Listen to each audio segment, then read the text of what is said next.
जय श्री राधा कृष्ण। सीता नवमी वैशाख मास के शुक्ल पक्ष की नवमी तिथि को मनाई जाती है। ये त्योहार राम नवमी के लगभग 1 महीने के बाद मनाया जाता है। और ठाकुर जी की लीला देखो, पहले कृष्ण जन्माष्टमी आती है और फिर राधाष्टमी आती है 15 दिन के बाद। ऐसे ही पहले राम नवमी आती है और उसके 1 महीने बाद सीता नवमी आती है। कितना अद्भुत संयोग है ना।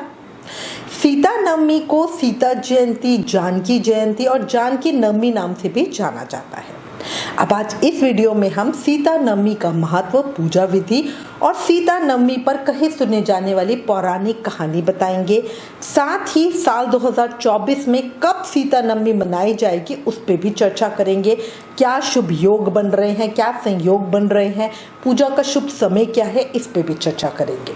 बहुत सारी जानकारी एक ही वीडियो में मिलेगी, इसलिए प्लीज वीडियो लास्ट तक जरूर देखना।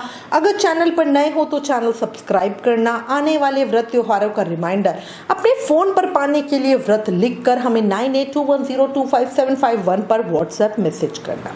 चलिए चर्चा शुरू करते हैं। माता सीता के जन्मोत्सव को हर साल सीता नवमी के रूप में मनाया जाता है।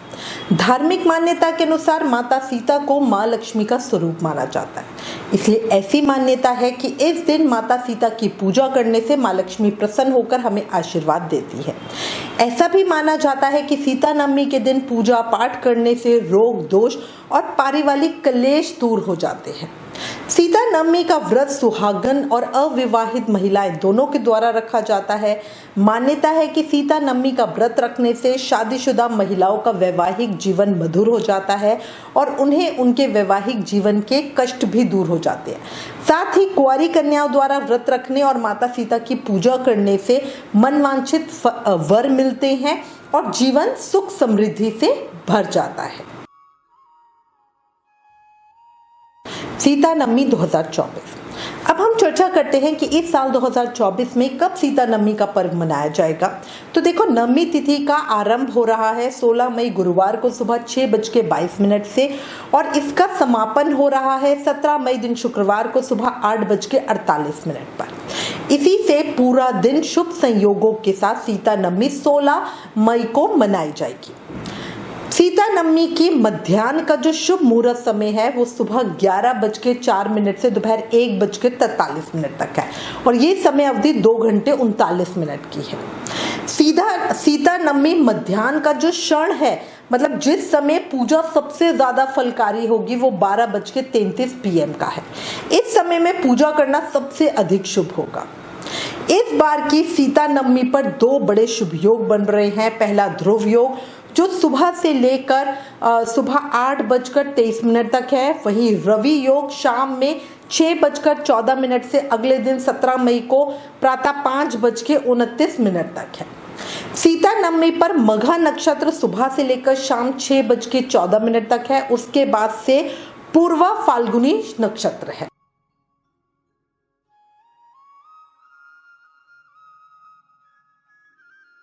सीता नवमी के दिन विधि विधान से माता सीता और भगवान राम की पूजा करने से 16 महान दानों का फल, पृथ्वी के दान का फल और समस्त तीर्थों के दर्शन का फल प्राप्त हो जाता है।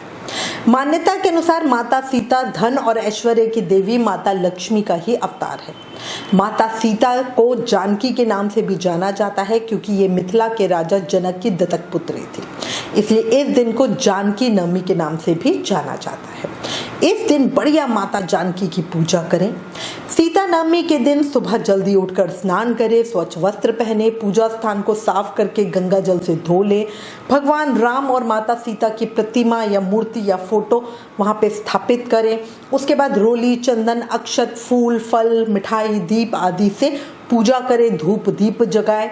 अब माता सीता और भगवान राम की आरती गाएं। इसके बाद सीता माता की जो नवमी व्रत कथा है उसको जरूर सुनना, वो भी मैं आगे आपको सुनाऊंगी। व्रत रखना और पूरा दिन भगवान का ध्यान करना, शाम को फिर से पूजा करना और प्रसाद बांटना। अच्छा, इस व्रत में हम एक समय सिर्फ फलहार का भोजन करते हैं शाम को पूजा के बाद। माता जानकी का मंत्र है ओम सीताय नमः। इसका पूरी श्रद्धा और विश्वास के साथ जप करें। इसके अलावा सीता नवमी के दिन माता जानकी की पूजा में विशेष रूप से लाल रंग के फूल और श्रृंगार की सामग्री भी अर्पित करें अपने सुहाग की लंबी उम्र के लिए। धार्मिक मान्यताओं के अनुसार जिस पावन तिथि पर राजा जनक की पुत्री माता सीता का प्राकट्य हुआ था, उस दिन विधि विधान से देवी सीता की पूजा करने से सुख सौभाग्य की प्राप्ति होती है। जिन कन्याओं के विवाह में देरी हो रही है या फिर जिन्हें मनचाहा जीवन साथी नहीं मिल रहा, उन्हें इस दिन विशेष रूप से पूजा अर्चना करनी चाहिए, व्रत रखना चाहिए। कहा जाता है पुष्य नक्षत्र में देवी सीता का जन्म हुआ था और भगवान राम ने भी हिंदू चैत्र महीने में इसी अनुकूल अवधि में जन्म लिया था। माता सीता का जन्म मंगलवार को हुआ था, जबकि भगवान राम नवमी तिथि को जन्मे थे। इसके अलावा देवी सीता और भगवान राम का विवाह चैत्र मास के शुक्ल पक्ष के दौरान आयोजित किया जाता है। सीता जयंती हिंदू कैलेंडर के अनुसार रामनवमी के ठीक 1 महीने बाद आती है। देवी सीता मिथिला के राजा जनक की दत्तक पुत्री थी, इसलिए इस दिन को जानकी नवमी के नाम से भी जाना जाता है। हिंदू पौराणिक कथाओं के अनुसार जब राजा जनक यज्ञ करने के लिए भूमि की जुताई कर रहे थे, तो उन्हें सोने के ताबूत में एक बच्ची मिली। एक जुताई वाली भूमि को सीता कहा जाता था, इसीलिए राजा जनक ने बच्ची का नाम सीता रखा। माता सीता को भूमि पुत्री कहा जाता है क्योंकि इनका जन्म धरती से हुआ था और आखिरी में वो धरती में ही समा गई थी। अब मैं आपको सीता नवमी वाले दिन कहीं सुने जाने वाली कहानी बताती हूँ। ये पौराणिक और प्रमाणिक कहानी है। हाथ में फूल, जल, पैसे लेकर बढ़िया मन से कहानी सुने। सीता नवमी की पौराणिक कथा के अनुसार मारवाड़ क्षेत्र में एक वेदवादी श्रेष्ठ धार्मिक ब्राह्मण रहता था। उनका नाम देवदत्त था। उन ब्राह्मण की एक बहुत ही सुंदर रूपवती पत्नी थी, उसका नाम शोभना था। ब्राह्मण देवता अपनी आजीविका के लिए अपने गांव से अन्य गांव में भिक्षा मांगने के लिए जाते थे। उधर दूसरी तरफ ब्राह्मणी कुसंगत में फंस गई और व्यभिचार में पड़ गई। अब पूरा गांव उसके इस निंदित कर्म की चर्चा करता था, लेकिन दुष्ट ने गांव को ही जलवा दिया। दुष्ट कर्म में रत रहने वाली वो दुर्बुद्धि मरी तो उसका अगला जन्म चंडाल के रूप में हुआ। पति का त्याग करने से चंडालनी बनी। गांव को जलाने से उसे भीषण कुष्ठ रोग हो गया और वो व्यभिचार कर्म के कारण अंधी भी हुई। उसे अपने कर्मों का फल भोगना ही पड़ा। इस तरह वो अपने कर्मों के भोग के कारण तीनों दिन बहुत दुख प्राप्त करती हुई देश विदेश में भटकने लगी। एक बार भाग्य से वो भटकती हुई कौशलपुर पहुंच गई। संयोग से वो दिन वैशाख मास के शुक्ल पक्ष के नवमी का दिन था, जो सभी पापों का नाश करने वाला दिन है। सीता नवमी या जानकी नवमी के पवित्र पर्व पर भूख प्यास से व्याकुल होकर वो ऐसे प्रार्थना करने लगी, हे सज्जनों, कृपा करके मुझे कुछ भोजन दे दो, कुछ भोजन दे दो, भूख से मैं मर रही हूँ। ये कहते हुए वो स्त्री श्री कनक भवन के सामने 1000 पुष्प मंडित स्तंभों से गुजरती हुई उनमें घुस गई। उसने फिर पुकार लगाई, भैया मेरी कोई तो सहायता करो, कुछ भोजन दे दो, कुछ भोजन दे दो।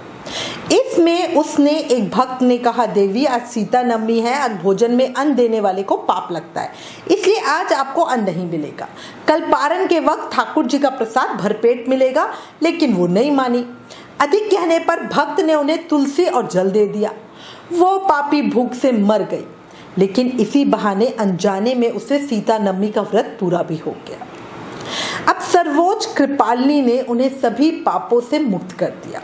इस व्रत के प्रभाव से वो पापी पवित्र हो गई और अनंत वर्षों तक स्वर्ग में आनंद पूर्वक रही। इसके बाद वो कामरूप देश के महाराज जय सिंह की महारानी कामकला के नाम से प्रसिद्ध हुई। जाति स्मरा उस महान साध्वी ने अपने राज्य में कई देव मंदिर बनवाए, जिनमें जानकी जी और रघुनाथ जी की मूर्ति को प्रतिष्ठित करवाया। इस तरह वो महान पापिन अनजाने में हुए व्रत के प्रभाव से ही सभी पापों से मुक्त होकर महारानी बनी। अब माता जानकी और श्री रामचंद्र के श्री चरणों में प्रार्थना करती हूँ, इस कहानी को कहते सुनते हुकारा भरने वाले सब पे अपनी कृपा बनाए रखना। इस कहानी को जो भी कहे सुने उसके सभी पापों का हरण कर लेना प्रभु, और उसके जीवन में सुख संपत्ति शांति देना। याद रखो, सीता नवमी वाले दिन जानकी स्तोत्र, रामचंद्र अष्टकम, रामचरितमानस आदि का पाठ करने से मनुष्य के सभी कष्ट दूर हो जाते हैं।